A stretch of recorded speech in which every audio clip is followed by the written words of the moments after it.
E este é o Eduquê, podcast em português que promove a partilha de conhecimento qualificado por ativistas e académicos sobre questões atuais da educação.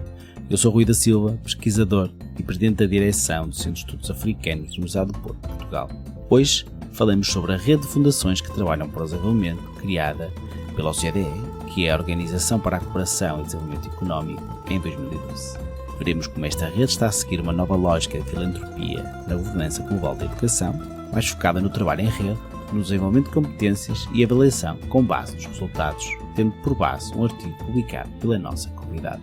Geralmente pensamos a filantropia como uma prática, uma doação voluntária destinada a produzir um benefício social, uma virtude, fazer bem ao outro, não é? Um princípio ético, e esta conceptualização e prática que se mantém, dizemos que constitui a filantropia tradicional ou caritativa, se quiseres. Ao longo do século passado, a filantropia passou a integrar esta ideia de caridade para o desenvolvimento, a partir da qual, para além do financiamento, caberia também à ação filantrópica o desenvolvimento de capacitação ao serviço de um projeto social. Connosco temos Sofia Viseu, que é professora auxiliar do Instituto de Educação da Universidade de Lisboa, onde se tem dedicado à docência e investigação na área da política e organização educacional, sendo coordenadora do mestrado em Educação e Formação. As publicações mais recentes centram-se nas políticas educativas e a relação da educação com os atores intermediários e redes políticas em educação. Antes de irmos ao nosso episódio de hoje, gostaríamos de chamar a atenção para os nossos ouvintes do Brasil, que, em Portugal, rapariga é feminino de rapaz, quer dizer mulher jovem, moça. Por isso, quando a nossa entrevistada usa esta palavra, é este o significado que quer dizer. Cá, em Portugal, o termo é usado no seu sentido original e não tem uma evolução semântica de cariz pejorativo como acontece no Brasil. Vamos ao episódio de hoje. Sofia Viseu, seja bem-vinda ao Eduquê. Obrigada, Rui, pelo teu convite. É um gosto conversar contigo sobre temas que temos em comum e espero que possam ter interesse para a comunidade que vem acompanhando o podcast. Sim, obrigado, Sofia. Também é um prazer ter-te aqui comigo hoje para falarmos sobre este artigo que publicaste recentemente, que se chama New Philanthropy and Policy Networks in Global Education Governance, The Case of OECD Net Forward. Como uma tradução livre pode ser Novas Redes de Filantropia e Políticas na Governança Global da Educação, o caso da Net Forward OCDE. Podes explicar-nos os conceitos que usas neste artigo, como por exemplo nova filantropia e redes políticas? Bom, esta ideia da nova filantropia, que é preciso dizer que também já não é necessariamente nova, ela pretende sublinhar um processo de reconfiguração da ação das fundações filantrópicas. Geralmente pensamos a filantropia como uma prática, uma doação voluntária destinada a produzir um benefício social, uma virtude, fazer bem ao outro, não é? Um princípio ético, e esta conceptualização e prática que se mantém, dizemos que constitui a filantropia tradicional ou caritativa, se quiseres. Ao longo do século passado, a filantropia passou a integrar esta ideia de caridade para o desenvolvimento, a partir da qual, para além do financiamento, caberia também à ação filantrópica o desenvolvimento de capacitação ao serviço de um projeto social. E, de resto, com este desígnio que grandes fundações filantrópicas norte-americanas, que conhecemos bem, sei lá, Rockefeller Foundation, foram assumindo um papel importante nas políticas públicas em diferentes setores, abrindo o caminho para práticas de construção e capacitação e produção de conhecimento. E ainda que a filantropia tradicional continue a ser uma realidade e uma prática comum, assistimos ao reforço e à expansão de duas características fundamentais deste processo de reconfiguração. Uma primeira consiste num maior foco nos resultados e no retorno financeiro. E, de facto, embora as fundações filantrópicas permaneçam empenhadas com o desenvolvimento social, são agora visíveis preocupações relacionadas com os resultados mensuráveis das suas intervenções. E mais, nestas intervenções da nova filantropia, passaram-se também a atribuir importância, para além do retorno social, ao retorno financeiro. E neste processo vão sendo importantes princípios e práticas de gestão do setor privado lucrativo para a ação filantrópica, naquilo que se foi designando por fazer o bem e ter o lucro também. E uma segunda característica diz respeito à ativação de novas estratégias de atuação por parte das fundações, e algumas já vêm sendo utilizadas há muito tempo por outros atores não estatais e que constituem um networking, através do qual as fundações vão reunindo e coordenando outros atores individuais e coletivos em alianças, vão procurando construir consensos para problemas que eles próprios definem e para as soluções que vão construindo e apresentando. E aqui entra em ação, se quisermos, este segundo conceito que evocaste, as redes. Não é? Através destas atividades de networking, elas envolvem a convocação por parte das fundações privadas, atores de diferentes mundos sociais, para reuniões, seminários e outros eventos, através dos quais vão criando parcerias, promovendo novos espaços de ação e novas redes. E, de facto, uma das características que marca o governo da educação contemporânea consiste precisamente na participação de novos atores nas políticas educativas que se situam em diferentes escalas de intervenção. Não é? Sabemos hoje que as políticas educativas são cada vez mais criadas para além das fronteiras nacionais e da administração educativa e que vão incluindo organizações internacionais, regionais, o EduBusiness, os consultores e também, claro, os filantropos que estão situados em diferentes espaços, mas que reforçam esta ideia de que as políticas não são só o resultado da ação do Estado, mas também de outros atores. O caso do PISA é um bom exemplo da influência da OCDE na definição de políticas nacionais. Em Portugal isso aconteceu em vários momentos, quando os resultados foram publicados e para justificar determinadas opções de medidas de políticas educativas. E, portanto, o que a literatura tem vindo a mostrar é que, no conjunto destes atores não estatais, as fundações filantrópicas são cada vez mais participantes, fazedores, não é? E nós, importantes de redes políticas que se vêm construindo, e eles vão atuando como atores políticos e às vezes até como fazedores de Estado, não é? State makers, o que é particularmente sensível em países em que a provisão da educação está mais dependente de outros atores que não o Estado. Por isso, esta ideia da associação das filantropias com outros atores para a intervenção nas políticas educativas, o conceito de rede é tão importante. Muito interessante esta explicação e eu acho que, não sei se concordas, que são fundamentais para perceber a análise que o artigo faz.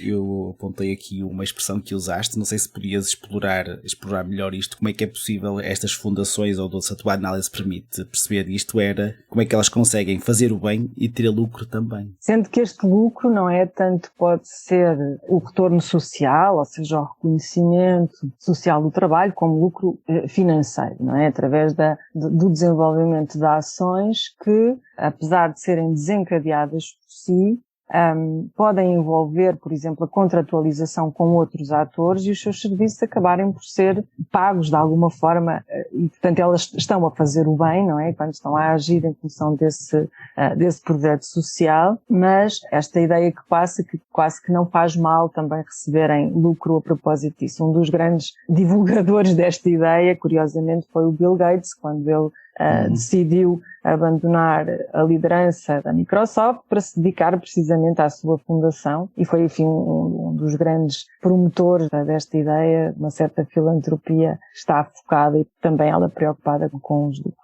Com os lucros e também pegando um pouco no que referiste, com os lucros e com os resultados. Com os lucros e com os resultados, não é? Ela tornou-se mais preocupada em perceber se as ações que estavam a desenvolver efetivamente concorriam para os objetivos das suas intervenções. E isso teve essa consequência em que há um aumento, digamos assim, da valorização da importação de técnicas de gestão do setor privado para o setor das fundações, precisamente para assegurar esse controle, digamos assim, do investimento que é feito. Da tua análise, não sei se podes até concluir isto ou não, mas já estou a fugir um bocadinho, mas depois já volto ao teu artigo e à Netford, mas é interessante. Este foco nos resultados não te parece que depois pode focar as intervenções ou foca as intervenções no que mostra resultados? Por exemplo, como é que nós conseguimos investir, quando falando da educação, não é? Se calhar alguns investimentos, que consideramos este investimento, se algumas estratégias, se algumas prioridades em torno da educação, se calhar elas não vão produzir resultados mensuráveis, resultados a longo prazo. Na tua análise, achas que isto se vê no tipo de intervenções que estas organizações fazem ou não? Acho que sim. Um relatório recente da OCDE, aliás, dava conta que a filantropia tem vindo à escala global a focar-se cada vez mais na educação, na saúde e na educação, e, portanto, elegendo a educação como um dos focos principais da sua intervenção, isto até particularmente sensível, no sul global, como falávamos há pouco, e, portanto, olhando a educação justamente como um espaço que necessita de mais apoio, de mais intervenção, e também como um espaço de futuro. E, portanto, um espaço onde a capacitação de escolas, crianças, jovens, é um espaço do futuro. E para ter a certeza que esse investimento há de ter consequências no futuro, esse cuidado com o modo como o investimento está a ser feito ainda é mais uma preocupação, precisamente por ser uma coisa que é feita a longo prazo. Ou pelo menos com vista a resultados que são a longo prazo. E isto tem um duplo efeito. Por um lado, aquilo que já aqui mencionei, não é? O facto das próprias fundações adotarem estes princípios de gestão e práticas de gestão privadas orientadas para os resultados em si, porque têm os investidores a quererem essa prestação de contas, mas simultaneamente tem um outro efeito, que é transportar esses próprios princípios para os sistemas educativos. E, portanto, uma das agendas, depois se calhar já vamos falar um bocadinho mais à frente sobre isso, da NetForward, tem justamente que ver com a tentativa de orientar os sistemas educativos para o foco também deles dos resultados, das avaliações internacionais, da comparação, dos indicadores de performance, como uma forma de assegurar que os resultados estão a ser atingidos. E agora, indo para o NetForward, então o que é este NetForward da OCDE? E porque é que é um caso interessante de ser explorado quando falamos de políticas educativas e regulação da educação? Bom, a NetForward é o acrónimo de Network of Foundations Working for Development, é uma rede que foi criada em 2012 pela OCDE. E é um caso interessante, desde logo por isto, porque junta a própria OCDE e fundações filantrópicas das mais relevantes que operam ao nível mundial e também decisores políticos. E, portanto, ela tem esta plataforma, é uma plataforma que não existia com este nível de formalização, que agrega atores políticos globais, a OCDE e grandes fundações filantrópicas, o que já se mostra a sua capacidade de auto-organização, e que junta a OCDE a estas fundações, a Estados e a decisores políticos para troca de recursos, sejam financeiros, sejam de expertise. Depois também é um caso interessante porque ela justamente promove esta nova filantropia em educação, orientando as fundações para uma convergência em torno destes modelos do Venture Philanthropy, que falávamos há pouco, e também em novas formas de pensar e desenvolver as suas estratégias de intervenção, justamente de modo a que as fundações se tornem mais comprometidas com a capacitação, que troquem casos de sucesso e boas práticas entre si, que se foquem nos resultados, nos aumentos do impacto da sua intervenção, para legitimar a sua intervenção junto de governos e decisores políticos. Também diria que é um caso interessante porque a rede acaba por reforçar o próprio papel que a OCDE tem e o papel de liderança que ela tem neste processo, pela capacidade de juntar estes diferentes atores. A OCDE disponibiliza bases de dados, estudos, relatórios e, portanto, tem um papel muito importante na produção de conhecimento sobre a ação filantrópica e a educação à escala global. E ela introduz uma certa ordem, porque ela junta, vai sentar à mesma mesa, digamos assim, diferentes organizações, evitando sobreposições ou competições entre si. E, portanto, o papel que a OCDE tem aqui reforça a sua presença e a sua capacidade de influência também ela no cenário mundial. Sim, obrigado por esta explicação do que é a NetForward e focaste várias vezes que é uma rede. No artigo usas Network Ethnography, portanto pode ser etnografia de redes, para analisar estas redes, não é? E as redes sociais que se criam. Se calhar para nossos ouvintes, antes de avançarmos com mais pormenor sobre o NetForward, não é? Já percebemos o que é o NetForward, percebemos que é uma rede. O que é esta etnografia de redes? Como é que a combinaste com abordagens mais tradicionais, como a entrevista e a análise documental no teu artigo, para ajudar a perceber esta rede, não é? A etnografia é uma abordagem metodológica que visa mapear e seguir de perto atores envolvidos numa determinada política, e o modo como eles se vão movendo em diferentes espaços, públicos ou privados, nacionais ou internacionais. É uma abordagem que tem vindo a ser crescentemente utilizada graças ao manancial de informação que dispomos atualmente sobre diferentes objetos empíricos com que podemos trabalhar, os sites da internet, as redes sociais, os mídia, canais do YouTube, Twitter, etc., etc. E o propósito é perceber através dessas interações, investigar trocas, transações, movimentos, no fundo, quem propõe o quê para a política educativa e a partir de onde. E neste ponto os textos de Stephen Ball são particularmente inspiradores para percebermos diferentes lugares onde é feita e é promulgada a política educativa. E, portanto, a etnografia de redes é assim uma espécie de um trabalho de formiguinha, o que me está a ocorrer para seguir estas pessoas e perceber as relações que elas estabelecem. A análise de redes, para uns é uma metodologia, para outros é até um paradigma, vamos dizer aqui, é uma ferramenta de análise que também foi crescendo muito nos últimos anos, graças à existência de software que permite operacionalizar este objetivo de mapear atores e relações que estabelecem entre si em larga escala. E, portanto, trata-se de um recurso que é valioso para estudar políticas porque ele ajuda a descrever quem está onde e em relação com quem para influenciar as políticas e trazer mudanças. Uma das formas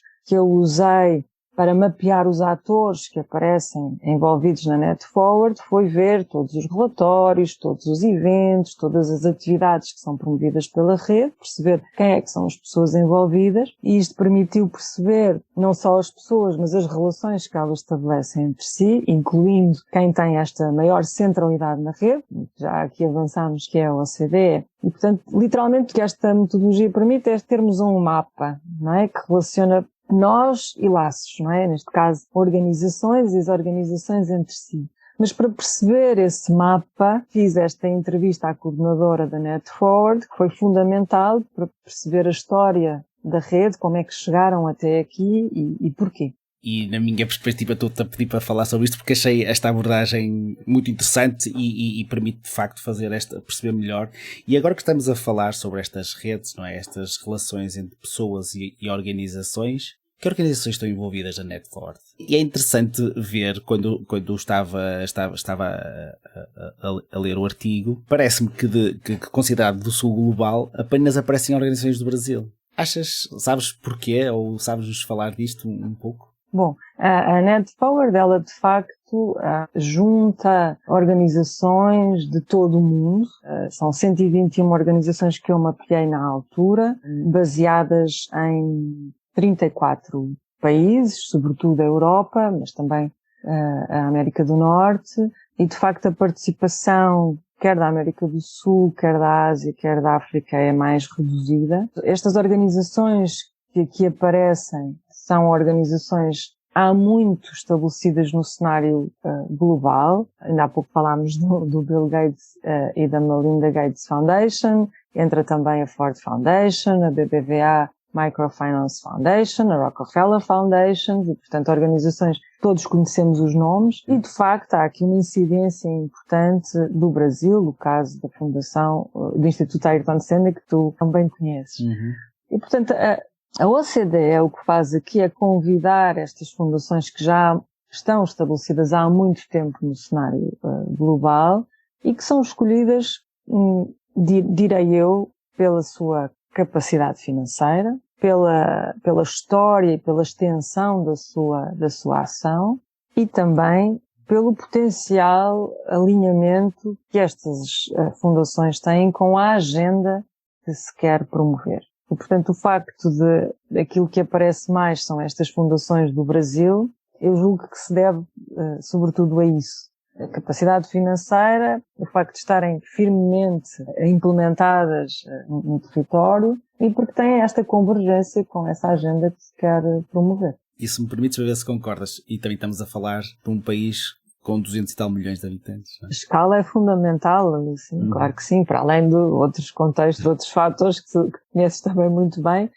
e que tornam o Brasil um caso interessante para estas fundações. E voltando à NetForward, achas que eles promovem a despolitização das políticas educativas? E agora citando um trecho de tradução minha do artigo, é enquanto mediador neutro entre os decisores políticos e intervenientes não estatais. Quais consideras que são as consequências desta abordagem? E é possível ser neutro? De facto, a rede apresenta-se como neutra, como esse mediador neutro, como estavas a dizer. Mas, na verdade, ela está a construir, a reforçar e a consolidar uma agenda que não é neutra, e estávamos os dois a rir sobre isso, não é? Em política a neutralidade é muito, muito complicada e, portanto, esta agenda não é neutra. Desde logo, há um alinhamento das ações da rede com os objetivos do desenvolvimento sustentável e muitas destas fundações concretizam ações, diria eu, muito relevantes para a defesa dos direitos humanos, para a participação comunitária, a igualdade do acesso à educação, designadamente por crianças, raparigas em particular, e refugiados. E, portanto, isso é anunciado como um dos alinhamentos da Net Forward. Mas também há um alinhamento com a própria intervenção da OCDE. E isso é visível quando são privilegiadas intervenções que valorizam ou promovem a avaliação baseada em testes de larga escala, que, como sabemos, são há muito desenvolvidos pela própria OCDE. Em vários dos relatórios, em vários dos documentos desta rede, são evocados resultados do trabalho da OCDE, seja através dos testes do PISA, que são os mais conhecidos, mas também agora no desenvolvimento de testes centrados e com preocupações no desenvolvimento socioemocional das crianças, e que são dados da própria OCDE, que são da sua agenda. Portanto, esta agenda não é de facto neutra. E de resto, acho que é um resultado importante do estudo, é esse isomorfismo, não é? Entre a ação da rede e da própria OCDE, que, como sabemos, pela literatura especializada, não é um ator neutro. Que cada vez mais, aliás, funciona como um ator per si, digamos assim, e não apenas o resultado da representação dos seus membros. Nós já falamos da OCDE como se fosse uma entidade autónoma e às vezes até tendemos a esquecer que ela é um fórum, não é? De representação de um conjunto de membros que dela participam. E, portanto, há aqui uma agenda sobre a qual podemos ter uma opinião, mas o que eu gostaria de sublinhar é que é importante conhecermos mais sobre o modo operandi, digamos assim, destas fundações, designadamente quando elas entram no espaço das políticas públicas, sem que sejam claros as responsabilidades, quando as coisas correm menos bem ou quando há consequências negativas na sua intervenção. Que é uma coisa que, do ponto de vista da intervenção das autoridades públicas, nós conhecemos os fóruns e os mecanismos através dos quais podemos, enfim, expressar desacordo ou penalizar, digamos assim, os decisores políticos, caso tenham insucesso. No caso deste tipo de fundações e destas organizações, não temos. É claramente, não é? Como tinhas dito, auto-intitula-se uma rede e auto-intitula-se neutra. Não quer dizer que nós concordemos com isto. Entretanto, da tua análise, não sei se nos podes falar isto, tivemos, não é, recentemente uma transformação grande na nossa sociedade, tivemos uma pandemia de Covid-19 que afetou diferentes formas, mas afetou todo o globo. Achas que esta pandemia de Covid-19 trouxe alguma alteração à dinâmica que já estava a acontecer anteriormente em relação à Net Forward, ou achas que ainda é muito cedo para nós percebermos estas mudanças? Bom, realmente eu fiz este trabalho ainda durante a pandemia e na altura a Net Forward estava, como estávamos todos, particularmente interessada no tema. E, portanto, foram publicados, mesmo durante a pandemia, um conjunto de relatórios pela Net Forward, centrados na importância da ação filantrópica em determinados contextos regionais para ajudar a lidar com o encerramento das escolas. E, portanto, houve, na altura, esse realinhamento do seu trabalho.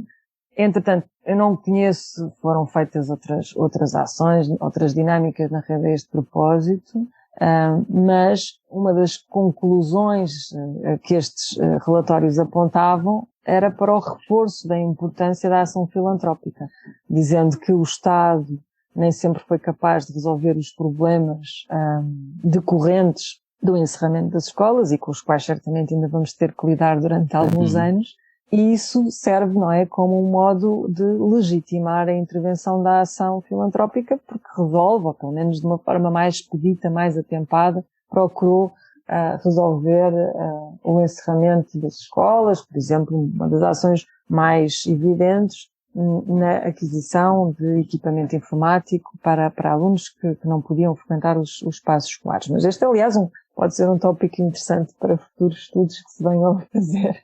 Exato, sim. Eu estava a pensar exatamente nisso, até olhando, por exemplo, para o caso português e para o caso que falaste do Bill Gates.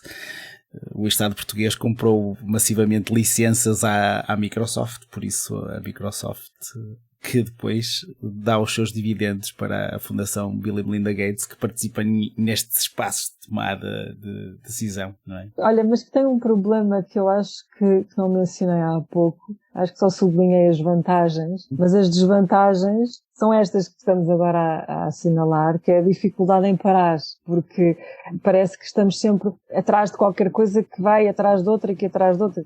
E, portanto, há que ter sempre um cuidado redobrado no recorte empírico de onde é que estamos a trabalhar. Porque senão não acaba, nunca.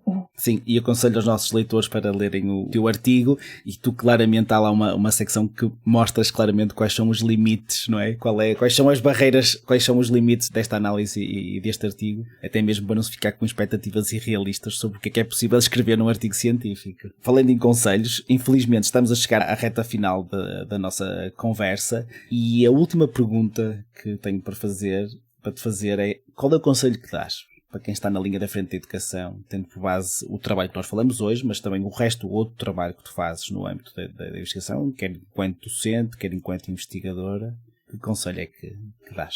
Talvez mais do que um conselho, eu diria às vezes a importância de darmos um passo atrás e nem sempre sermos levados pelo dia a dia, não é? Sobretudo que não nos deixemos de parar para nos surpreendermos. Quando eu comecei este trabalho em foco da NetForward, eu na verdade estava focada na tentativa de identificar fenómenos de criação de redes transnacionais de filantropos, a perceber como é que eles têm vindo justamente a promulgar esta nova filantropia em educação. E encontrei esta rede através de uma pesquisa da internet e começo este trabalho empírico e através dele percebo a centralidade da OCDE na rede. E eu não estava nem necessariamente à espera, nem à procura disto. Aliás, eu escrevo sobre isso no artigo, como uma reflexão até um pouco mais pessoal sobre estas surpresas que às vezes podemos ter. E acho que o conselho de quem trabalha, sobretudo a educação, é ter sempre esta disponibilidade para encontrar outras coisas. Mesmo que tenhamos um perfil mais académico, mais de investigação, um perfil mais prático, mais técnico, sendo que estas dicotomias também funcionam de uma forma um bocadinho valem o que valem, não é? Mas acho que é sempre importante mantermos essa disponibilidade, conhecer o que é que se faz e, sobretudo, conhecer o que é que fazem outros colegas.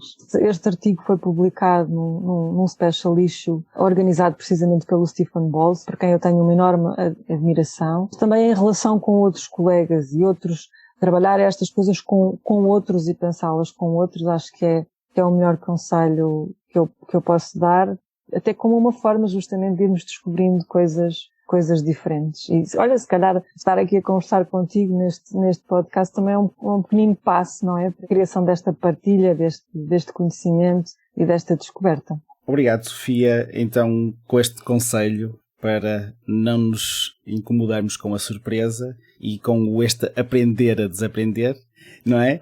Terminamos o episódio 2. Muito obrigado pela tua disponibilidade e por teres vindo ao Eduquê. Muito obrigada eu e felicidades. Você pode acessar o trabalho que falamos hoje e outras publicações da nossa convidada na descrição deste episódio. As opiniões expressas pelo programa correspondem apenas às dos apresentadores entrevistados e não necessariamente representam posições institucionais do FRECHED e Campanha Nacional pelo Direito à Educação. Se você gostou do Eduquê, por favor, faça a sua avaliação. Marque as 5 estrelinhas para o Eduquê na sua plataforma de podcast. Pode também entrar em contato connosco através do nosso Twitter, @educpodcast, para partilhar as suas opiniões sobre os episódios, perguntas e temas de interesse. O Eduquê tem produção executiva de Rui da Silva, Renan Simão e Will Brand, José Leite Neto e Suzane Fer são produtores. A música original do Eduquê é de Joseph Minadeo, do Patreon Base Music. O Eduquê é financiado pela NORAG, que é a Rede de Políticas Internacionais de Cooperação, Educação e Treinamento, e por ouvintes como você. Faça a sua colaboração em freshchatpodcast.com/donate ou direitoeducacão.colabore.org. Obrigado pela atenção e quem fala é Rui da Silva, pesquisador e presidente da direção do Centro de Estudos Africanos do Universidade de Porto, Portugal. Até ao próximo episódio.